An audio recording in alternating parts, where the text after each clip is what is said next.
Hello dear students special OTT एवं fresh OTT रो 1000 MCQ discussion class को स्वागत। तो फ्रेंड्स आज आम चाइल्ड डेवलपमेंट एंड पेडागोजी रो इंपोर्टेंट सिलेक्टेड क्वेश्चन डिस्कशन करवा एग्जाम ओरिएंटेड क्वेश्चन डिस्कशन करवा। तो जदि आमर चैनल को सब्सक्राइब करना निहाती भाव सब्सक्राइब करूँ। प्रथम प्रश्न रही cephalocaudal principle of growth refers to development. Cephalocaudal principle जो ग्रोथ एवं डेवलपमेंट रो प्रिंसिपल गुड़ाक रही से भितर गोटे अच्छे सेफालोकोडाल प्रिंसिपल। तो ये कौन हुए सेंटर रु आउटवर्ड को डेवलपमेंट हुए कि हेड टू टेल। तो यहाँ हो करेक्ट आंसर सेफालोकोडाल प्रिंसिपल को जब आम बुझा तो देख गोटे पिला को जब 4 मास हो मनकर शिशु को 4 मास हो कि 6 मास हो तो से जिते शोई आम जब डाकिबा साइड रे छिड़ा हो डाकिबा से कौन कर से आम आड़ को देख तार तो तार बेकर जो मसल गुड़ाक डेभलप हो सारी थाए माने से मुंड हल पार मुंड टंगारी पार किंतु से समय से चली पार ना। तो डेभलपमेंटा धीरे धीरे मुंडरू कुआड़ को जाए पाद आड़ को जाए माने 1.5 वर्ष है से चलो प्रथम तो ब्रेन माने हेड रो डेवलपमेंट होता है तापर पादर डेवलपमेंट हुए केते वर्ष पर पाखापाखि 1.5 वर्ष पर। तो यहीटा को कहुए हेड टू टो बोली कहुए। नेक्स्ट क्वेश्चन को जीवा the proximodistal principle means growth proceed. Proximodistal रे कौन हुए देख सेफालोकोडाल रे हेड टू टो है मुंडरू पाद पर्यंत। तो प्रॉक्सिमो डिस्टल रे कौन है centre to body outward from centre of the body outward. तो ऑप्शन सी हो करेक्ट आंसर। तो केमिति एटा जदि बुझिबा पिलार प्रथम ये मेरुदंडटा विकास होता है से माने शोई माने कड़ लेउटाई पार किंतु तार से जो पापुली थी पापुलीर से आंगुठी गुड़िकर सेमिति डेवलपमेंट हो न थाए एटा जो मात्रा रे डेवलपमेंट होता है तोर फिंगर डेवलपमेंट से भाया हो न थाए। तो धीरे धीरे सेंटर रु फिंगर रो डेवलपमेंट परे हुए से कहुए सेंटर टू बॉडी आउटवर्ड। तो ऑप्शन हो सी इज ऑन कंडीशन स्टिमुलस। तो यहाँ जब स्टोरी देखा कौन कराला ना कुकुर गोटे थिला मांस थिला एवं घंटी थिला जेते बेले मांस दि जाउतला कुकुर लाल बाहरुला एवं मांसटा होता ये ऑन कंडीशन स्टिमुलस आ कुकुर लाल होता ऑन कंडीशन रेस्पॉन्स। तो नेचुरली जोटा जो लाल नेचुरली बाहरुला कि जो जिनिस नेचुरली होता सेटा हूँ ऑन कंडीशन किसी कंडीशन ये कराई ना। तो से क्लासिकल कंडीशनिंग रे ऑन कंडीशन स्टिमुलसटा कौन ए stimulus that naturally triggers A response on माने नेचुरली जोटा रेस्पॉन्स तैयारी करे सेटा हूँ ऑन कंडीशन स्टिमुलस है। धीरे धीरे एमती बारंबार मांस घंटी बजागला मांस दिगला कुकुर लाल बाहला तापर कौन करागला ना केवल घंटी बजेले कुकुर लाल बाहला। तो यही ऑन कंडीशन स्टिमुलस रो जगह किए नहीं गला ना घंटी नहीं गला यहाँ को न्यूट्रल स्टिमुलस बोली आमे कहि परिबा।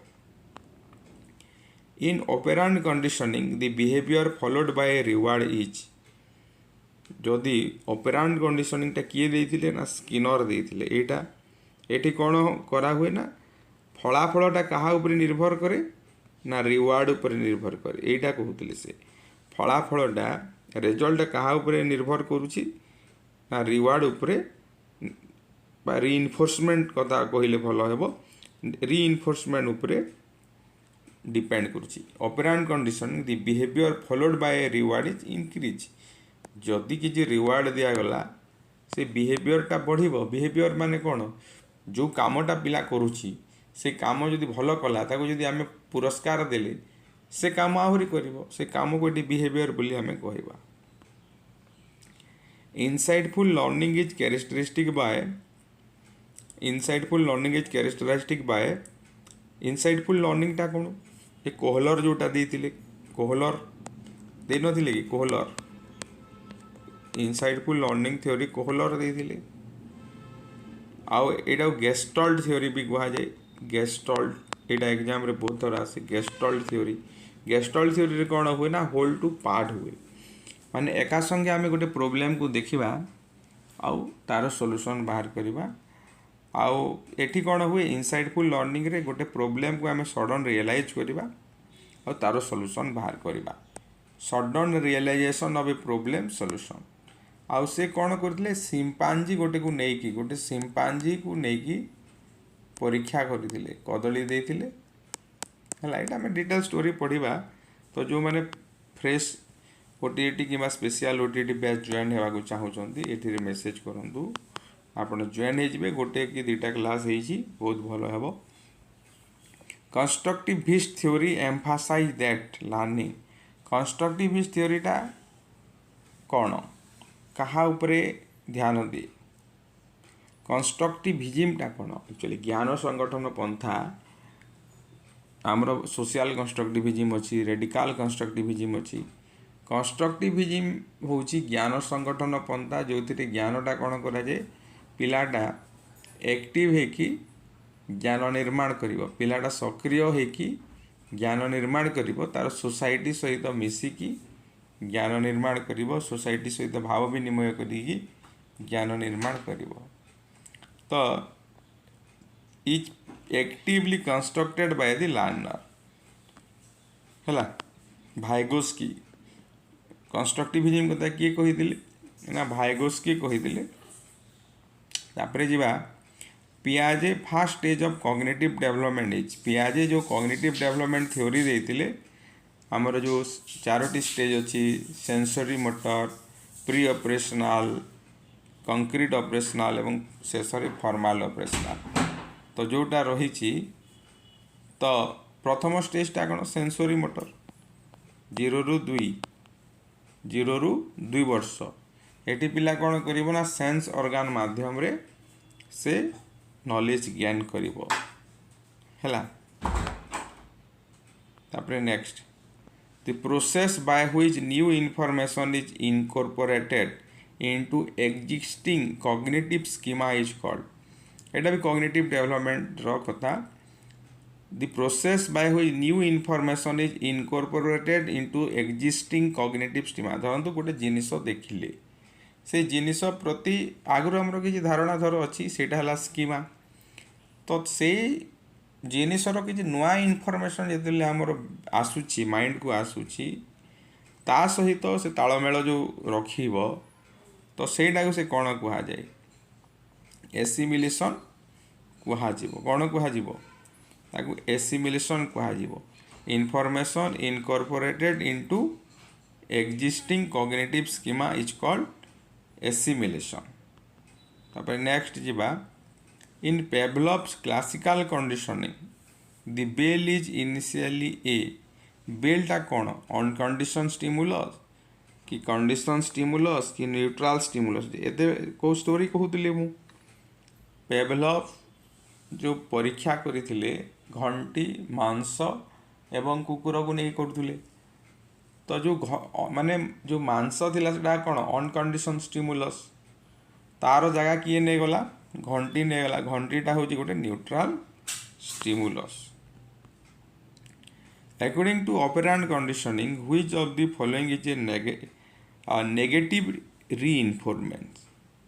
नेगेटिव रीइंफोर्समेंट नेगेटिव देखो पॉजिटिव रीइंफोर्समेंटा कौन पॉजिटिव रीइंफोर्समेंट होची पिला को आम रिवार्ड देबा कि नहीं प्रशंसा करवा सेटा हूँ पॉजिटिव आउ नेगेटिव रीइंफोर्समेंट होची जदि पिलार शिक्षण रे किसी असुविधा होची सेटा को हटेदेबा माने अनप्लीजेंट सिचुएशन को हटेबा एग्जांपल देवा मन गोटे पिला पढ़ुची बाहर माइक बाजुची तो से माइक को जब आम बंद करदे सेटा नेगेटिव रीइंफोर्समेंट रे जीवो तो removing an unpleasant noise after a desire behaviour तो यहाँ है correct answer next question which of the following is not a principle of growth and development यही भितर कोटा ग्रोथ आउ डेवलपमेंट प्रिंसिपल नुह ग्रोथ इज ऑर्डरली ठीक अच्छे growth is discontinuous without any sequence एटी कहीदेला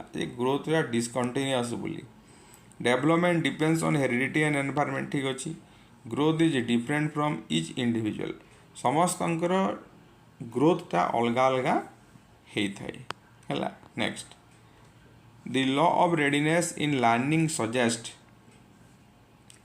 a learning is ready to learn only when physically and mentally mature. तो option A ही ठीक कथा कहूँ.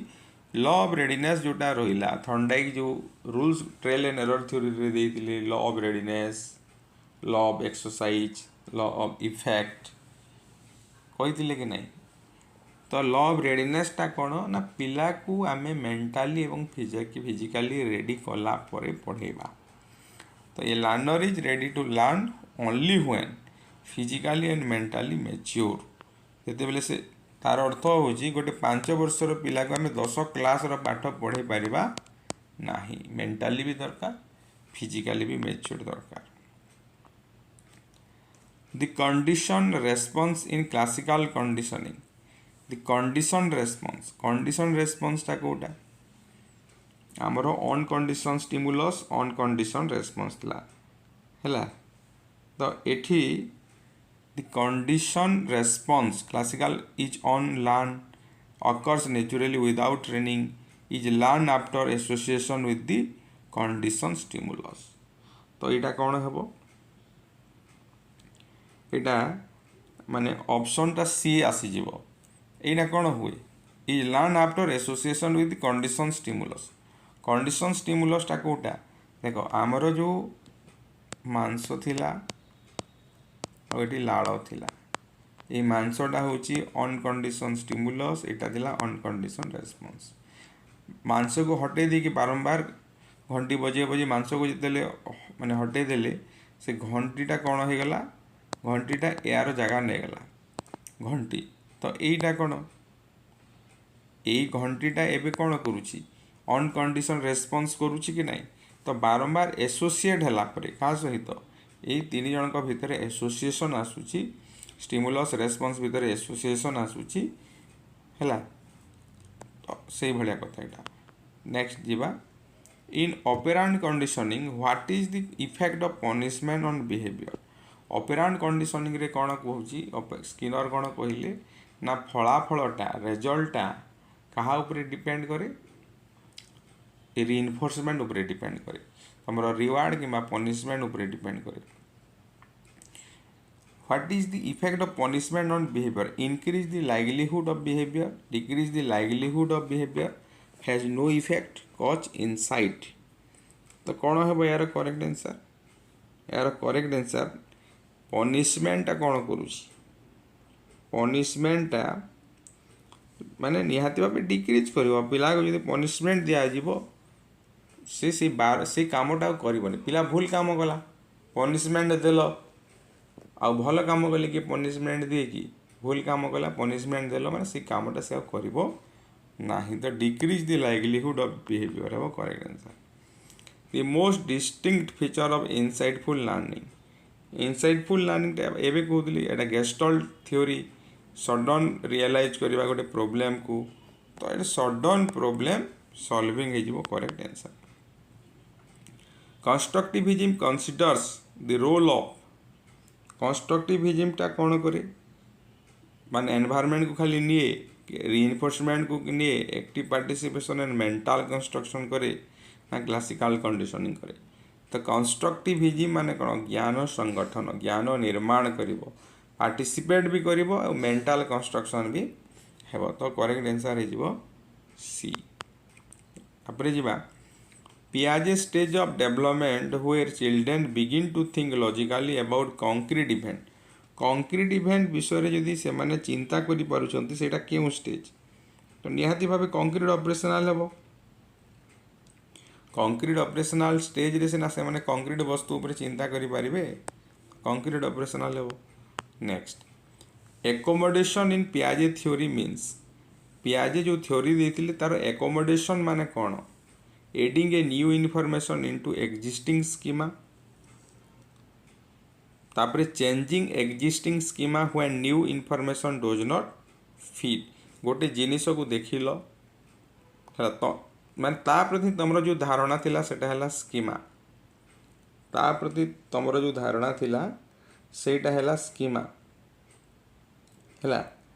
तापरे गोटे नुआ इनफॉरमेशन आसिला एसिमिलेट हैला जो नुआ इनफॉरमेशन ता विषय किसी नुआ इनफॉरमेशन पाइल सेटा एसिमिलेटेड है तो से जो नुआ इनफॉरमेशन पाइल आ तुमर जो इनफॉरमेशन थिला से भितर कॉन्फ्लिक्ट हेबो तमें हुए तो से नुआ इनफॉरमेशन को ग्रहण करि पारो नहले रिजेक्ट करि पारो तो जदि ग्रहण करूछ हैला ताहले तमर जो एक्जिस्टिंग स्कीमा थिला तमर जो धारणा थिला सेटा परिवर्तन हो गला तो सेटा changing existing schema when new information does not fit तो यहीटा हो तुम करेक्ट आंसर है ऑप्शन बी करवा which of these is not a characteristic of growth रो characteristic कोटा नुए quantitative increase in size growth stop after adolescence growth is measurable growth follows a sequence growth रो कोटा growth not a characteristic होची characteristic नुए quantitative तो ठीक अच्छी growth ता growth stop after adolescence adolescence पर एडोलेसेंसटा केते वर्ष 18 वर्ष पर्यंत एडोलेसेंस पर तो ग्रोथ बंद हो जाए ना पाखापाखि 25 ରୁ 26 वर्ष है पर्यंत आम ग्रोथ होता है कि नहीं तो ऑप्शन बी हो correct Thorndike's law of readiness means Thorndike law रे जो रेडीनेस कथा कह जाटा कौन Learners must be physically and mentally ready for learning to occur effectively. Option A हो correct answer law of readiness कहूँ जे पिला को आम मानसिक स्तर रे एवं शारीरिक स्तर रे आम ताको कौन करबा ना प्रस्तुत करिकी पढ़ेबा अपने next classical conditioning requires classical conditioning रे कौन आसीबो classical reinforcement after behaviour reinforcement काश रीइनफोर्समेंट वर्ड आसला माने सेटा तुम ऑपरेंट कंडीशनिंग आसीबो क्लासिकल कंडीशनिंग रे कौन हुए ना एसोसिएशन हुए स्टिमुलस और रेस्पॉन्स भितर सब बेले एसोसिएशन हुए association between neutral and uncondition stimuli neutral and uncondition stimulus uncondition स्टिमुलसटा कौन माने घंटी बाजिला लाल बाहर है नेक्स्ट तो यहाँ थिला आमर 25 क्वेश्चन थिला 25 क्वेश्चन टोटाल थिला तो आमर यही सीरीज रे आमे 1000 क्वेश्चन आमे डिस्कशन करिबा तो आपण जदि आमर बैच जॉइन करूछंती तो निहाती भाबे जॉइन करंतु आम 599 स्पेशल ओटीटी पे 599 एवं फ्रेश ओटीटी पे 499 एटा 1 ईयर रहिबो एवं माने एक्सपर्ट फैकल्टी आपन को पढ़ेबे जो माने डायरेक्टर अछंती तो निहाती भाबे परीक्षा रे सफलता पाइबारे आपन को सहायता करिवो एवं स्पेशल ओटीटी रो बैच नंबर 4 तीनटा बैच तो सरी बैच नंबर 4 आरंभ हेबा को जाउची फ्रेश ओटीटी रो बैच 2 आमे आरंभ करिबा तो ए व्हाट्सएप नंबर रे मेसेज करी कांटेक्ट करि पारिबे।